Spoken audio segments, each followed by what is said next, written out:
এতিয়া য়োগাৰ অনুশীলনসমূহ কৰিবলৈ আগবাঢ়িছোঁ। হাই মৰমী। হাই হাই মৰমী, আজি কি কৰাবা তুমি অনুশীলন? আজি মই কঁকালৰ পৰা ভৰিলৈকে ষ্ট্ৰেচিং দিম আৰু ভৰিৰ আঁঠু বিষৰ কঁকাল সকলো এইখিনি কৰিব পাৰিব। আঁঠু বিষৰ পৰা ৰিলিফ পাব আৰু ভৰি পতা আৰু আঙুলিৰ কাৰণে মই দিম। এইখিনি আপোনালোকে অভ্যাস কৰিব বুলি মোৰ আশা থাকিল। ধন্যবাদ মৰমী, তুমি তেতিয়াহ'লে আৰম্ভ কৰা। দুইটা ভৰিৰ মাজত 1 ফুট ব্যৱধান ৰাখিব আৰু কঁকালত হাত থৈ ক্লকৱাইজ 7 বাৰ ঘূৰাব। 1 2 3 4 5 6 8 এণ্টি ক্লক 1 2 3 4 5 6 8 ৰিলেক্স। নেক্সট ভৰি আঁঠুৰ কাৰণে হাত শোল্ডাৰ লেভেলত থাকিব আৰু ভৰি আঁঠুকেইটা ঠিক 90 ডিগ্ৰী পজিশ্যনত চেয়াৰ পজিশ্যন। 20 ছেকেণ্ড হোল্ড উশাহ লৈ থাকিব আৰু 1 2 3 4 5 6 7 8 9 10 11 12 13 14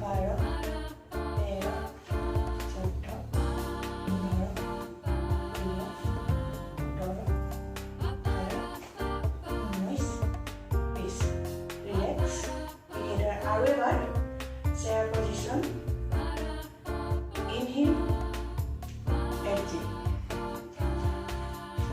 1 2 3 4 5 6 7 8 9 10 11 12 13 14 15 16 17 18 19 20 উশাহ ওপৰত আহিব। ৰিলেক্স। নেক্সট দুইটা ভৰি জইণ্ট, এইটো আঁঠুৰ কাৰণে থাকিব। ভৰিৰ ফিট হাত আঁঠুৰ ওপৰত থাকিব আৰু আঁঠুকেইটা এবাৰ আগলৈ 1 ষ্ট্ৰেইট 1 2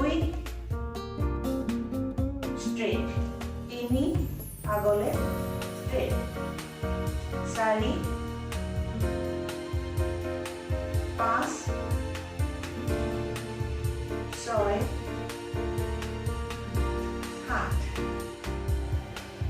নেক্সট ক্লকৱাইজ বাওঁ চাইডৰ পৰা সোঁ চাইডলৈ 1 ষ্ট্ৰেইট 2 ষ্ট্ৰেইট 3 ষ্ট্ৰেইট 4 ক্লকৱাইজ 5 6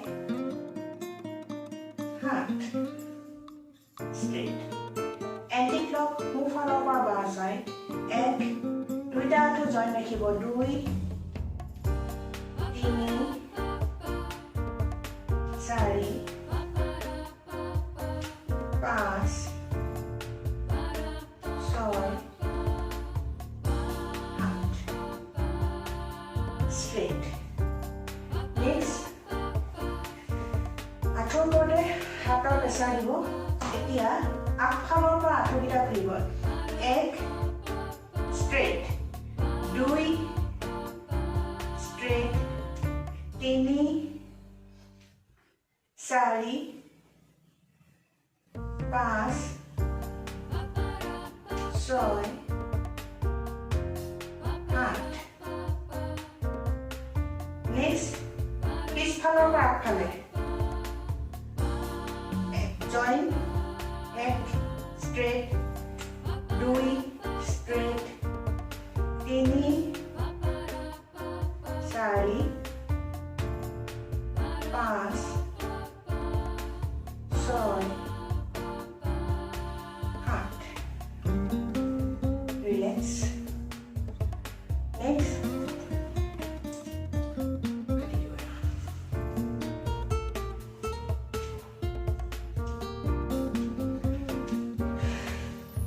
কঁকালত হাত ৰাখিব এটা ভৰি ষ্ট্ৰেইট বাওঁ ভৰি আগলে এতিয়া আঙুলি ওপৰ তল 4 5 6 7 পটা 1 2 3 4 5 6 7 clockwise 1 2 3 4 5 6 7 anti clock 1 2 3 4 5 6 7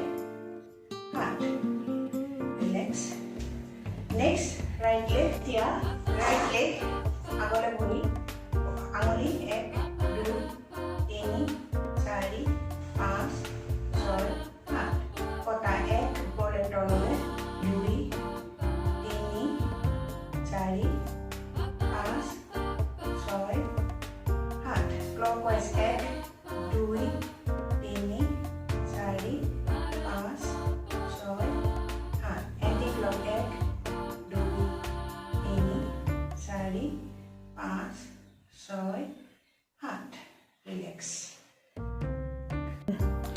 এতিয়া মই আপোনালোকক বৃক্ষাসন দিম এটো আসন কৰোতে প্ৰথম গুটে বডিটো স্থিৰ কৰি ল'ব নোৱাৰিব পাৰে সকলোৱে হেকানে যি সকলে নোৱাৰে তেখেতলোকে ওয়ালৰ সহায় ল'ব পিঠিৰ সাইডে ওয়ালখনত হেৰি কৰি আপোনালোকে সাপোৰ্ট ল'ব পাৰে নহলে সাইডটো ল'ব পাৰে 1 নম্বৰ 2 নম্বৰ হল আপোনালোকে প্ৰথম যেতিয়া এটা ভৰি মই বৃক্ষাসনৰ কাৰণে পজিশন লম তেতিয়া এটা ভৰি ষ্ট্ৰেচ কৰি লম চাব মই ৰাইট হেণ্ড লেফট হেণ্ড মই বেন্ড কৰিম হে কাৰণে লেফট হেণ্ডটো মই ষ্ট্ৰেচ কৰি লৈছো 1 2 3 4 5 এতিয়া মই চাব ভৰিটো ইয়ালে আনাৰ আগতে মই এটা পইণ্টত চকু ফোকাস কৰি ল'ব লাগিব যাতে আপোনাৰ বডিটো নিহিলে এটা পইণ্টত আপুনি চকু হে পইণ্টটোৰ পৰা চকুটো কেতিয়া অতৰাই নিদিব নহলে আপোনাৰ অটোমেটিক বডিও হিলিব হেবাবে মই এটা পইণ্টত চকু ফোকাস কৰি লৈছো আৰু লগে লগে মই ভৰি উঠাইছো হাত দুখন যেতিয়া ওপৰলৈ কৰিব ইনহেল আৰু নৰমালি উখা লৈ থাকিব 20 সেকেন্ড হোল্ড যি সকলে নোৱাৰে 5 সেকেন্ড যি সকলে নোৱাৰে তাৰ পিছত 10 সেকেন্ড 20 সেকেন্ড বহাই বহাই গৈ থাকিব এতিয়া 1 2 3 4 5 6 7 8 9 10 11 12 13 14 15 16 17 18 19 20 হাত দুখন তললে কৰোতে এক্সিল কৰি উখা এৰি এক্সিল ভৰি নমালে নেক্সট লেগ টু মই ষ্ট্ৰেচ কৰিম 1 2 3 4 5 মই এটা পইণ্টত ফোকাস কৰিছো চকুৰে ইনহেল 1 2 3 4 5 6 7 8 9 10 11 12 13 14 15 16 17 18 19 20 এক্সিল লাহেকে ভৰিটো নমালে এইখিনি হল ভৰিৰ আৰু কঁকালৰ ষ্ট্ৰেচিঙৰ হাতৰো থাকে তাত আশা ৰাখিছো আপোনালোকে এইখিনিৰ পৰা উপকৃত হ'ব আৰু সকলোৱে যদি এইখিনি মনে প্ৰাণে কৰে একদম ইজি আপোনালোকে নিশ্চয় উপকৃত হ'ব ইয়াকে কৈ আজিলৈ সামৰিছো ধন্যবাদ Friends, thanks for watching the video. Hope you enjoyed it. Don't forget to like and comment us. And subscribe to stay tuned for upcoming videos. Thank you.